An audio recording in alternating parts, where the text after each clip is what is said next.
folks, welcome back to another episode of Sanders Aquatics. Today we're going to teach you all about how we breed Praecox Rainbow Fish. Sometimes they're called dwarf rainbows. They're gorgeous fish, a great dither fish for angelfish tanks, gourami tanks, things along those lines. Just absolutely stunning fish. Now I work way too many hours and I don't have enough time to be able to do it the way that everybody else does it, so I got a whole different style that I do that allows me to work and not have to stay on top of them all the time. Bentley, he's really been getting into this with us. He's having a really good time. He's going to kind of play Vanna White here for us here and show you what we're doing. So we're going to move to our breeding tank where we're getting our eggs out, pulling our eggs out. We'll show you what we're doing, how we're doing, and we'll go from there. So we'll move on to that tank. All right, this is our breeding stock here of rainbow fish. We got about 7 rainbows in here. We got a mix of males and females. We've got our spawning mops here. They fill these guys up with eggs every single day. So we're going to pull these out, show you what the eggs look like on here.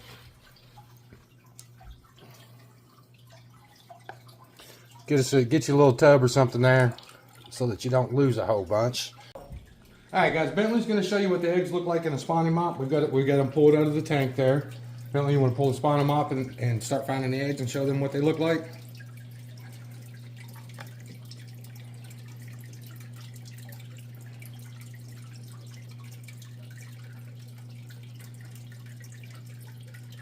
This one here is going to have plenty of eggs in there. Just leave them on the mop. You see the little white specks here? That's what your Praecox rainbow eggs look like. They'll lay them inside these spawning mops. We bought them off of Amazon. I think they're like $7-8 a piece here. We've got several of them. We keep them in rotation all the time. And then what we're going to do, we're going to pull some of this nasty hair algae out of this tank. I intentionally grow this on purpose. I'll show you the reason here for a minute. So when you're collecting this stuff, you really don't have to do a whole bunch. This is just nasty, nasty algae. You just yank it out of the tank. Try not to pull the plants and stuff out with it. What you're going to want to do, you get you a nice, neat little ball of it. And I'll show you the purpose here behind this. This has got thousands and thousands and thousands of little microorganisms in it. I'll leave a little in here so it continues to grow out.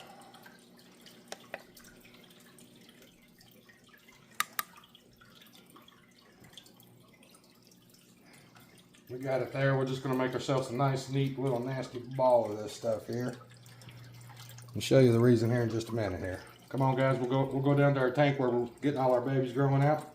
We'll show you from here. Come on. All right, guys. So this is where all the magic happens. I have been trying to breed these guys for about 6 months, and I have had 0 success. And it's mostly because I work a lot, and I don't have time to tend to these babies. Before they get to the point that they're eating the crushed flake, they're very, very sensitive, very, very hard to keep up with, and they need constant feeding, constant taking care of. The other trick that I didn't catch was the temperature. If you have these eggs at anything below 80 degrees, they're not going to grow out very well. Your yield rate is going to be super duper low. So I found 82 degrees is the perfect temperature for these guys. What I've also done, because I work a million hours, I have intentionally created a green water tank. The green water tank is just floating full of algae, microbacteria, and all kinds of little bitty organisms for these guys to feed off of. So what I've been doing, I basically got a tub here with the spawning mops that are in there, and there's several babies that are already down here inside this tub, and I just lay these spawning mops down in here, and I fill it up with water, and I freshen it up about 3 times a day. These babies get fed out 3 times a day, but there are several babies in here. So once we get to this point, I'll let them sit in there for about 2 weeks. These guys will take anywhere from 10 to 12 days to hatch out. So what I'll do, these have been in here just shy of 2 weeks. I'll drop them in the water. I'll let these babies go loose in this tank. And unfortunately, the only problem with having a green water tank is you can't see anything inside the tank. So you don't know where these babies are, what they're doing, or how they're looking. So the other part of what I do, I take that nasty little hair algae that we got out of the tank up there, and I basically put it in there, and I just let it float around. Because it's also just loaded full of little bitty microorganisms for these guys to eat on. And then I take the spawning mops that we just pulled full of eggs, lay them back in that same bucket in the tank. I fill that tank up to, fill that tub up to where those spawning mops are covered up. And I will slowly keep an eye on it until I start seeing fry down in here. These moths have been floating for about a week, so I should start seeing babies here anytime in the next day or so. I rotate them out about once a week. I keep a constant flow of these guys. The other thing that I've done that allows me to basically overfeed these tanks, I put a bunch of mystery snails down in here. There's about 4 or 5 of them in here, and it's kind of has a dual purpose because our goal here is to sell some fish and make a little bit of money. So our mystery snails, because they're being overfed and the tank's being overfed, they are populating like crazy. We've got several clutches of mystery snail eggs in here. These back here have been here about 2 weeks. They're probably good. Actually look like they're starting to hatch out, so they're right at that point. But I'll do this here. I'll do 2 cycles of this like this with these sponge mops for about a month, and I usually get, I don't know, 40 or 50 fish out of it is what I end up getting.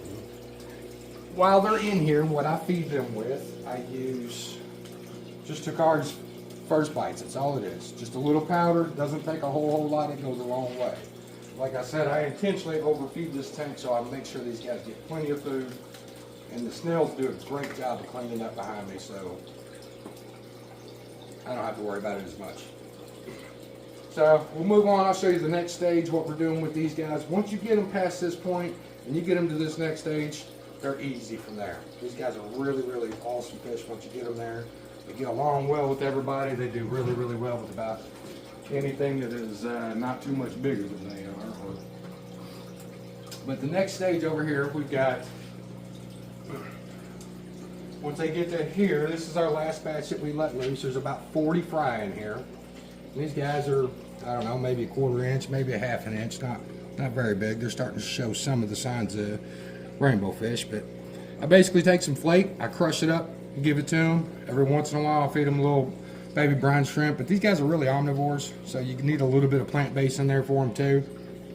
So we'll give them a little bit of algae wafers crushed up in there every once in a while too, feed them a little bit. But they're great fish, but you definitely, same deal in here. I keep a big old Praecox in here. He helps keep this tank cleaned up for me as well, and you're able to do constant water changes on it too if you need to. Alright, so in closing with this, it's pretty simple. Get you a skull, make sure you got males and females. The reds, the males, they have red fins on them. And we'll post a picture right here of a male. And then there is a female, the females have yellow fins on them. We'll post a picture of the female so you can tell the difference. So really, really easy to distinguish between. And the males have a lot more glimmer in their body. They got that blue hue to them that just flashes in the lights. They're absolutely just stunning. I mean, there's other ways to do this. There's folks that go through and they pull the eggs constantly, they drop them in, they use methylene blue, they watch them, and then they constantly feed them 4, 5, 6 times a day to keep up with them, and they're constantly doing water changes in the tank. That is the way it works, and it seems to work really well for them. It did not work well for me. I tried and I tried and I tried and I tried, and I guess I just don't have enough time to be able to feed these babies enough all the time. But this has been working, it's been successful. We cycle them out about once a month. We get about 40 or 50 fish about once a month. So guys, if y'all have any questions, comments, maybe a better way to do it, maybe in a different style, we can try that. We'll try anything. It's, you know, this is more about having fun and trying to make a little bit of money at the same time. So we're going to close out, but one of our videos coming up is going to be really neat. We mentioned in our last video, we got these green tiger barbs here that I'm personally not a fan of. These guys are just mean old bullies. You got to be really, really careful what you put them with. But we are going to do breeding with these guys, and we're going to do an old school versus new school. Old school way, people used to take marbles and line the bottom of the tanks with marbles and let the fish drop their eggs across there. New school way, they're taking and making these beautiful little nets and letting them try to drop them that way. We're going to see which way works better. You guys get to join us while we do it. So, once again, Billy's been our Vanna White here. We appreciate him here being with us. Thanks again for watching Sanders Aquatics. Please like us, share us. Have a great day.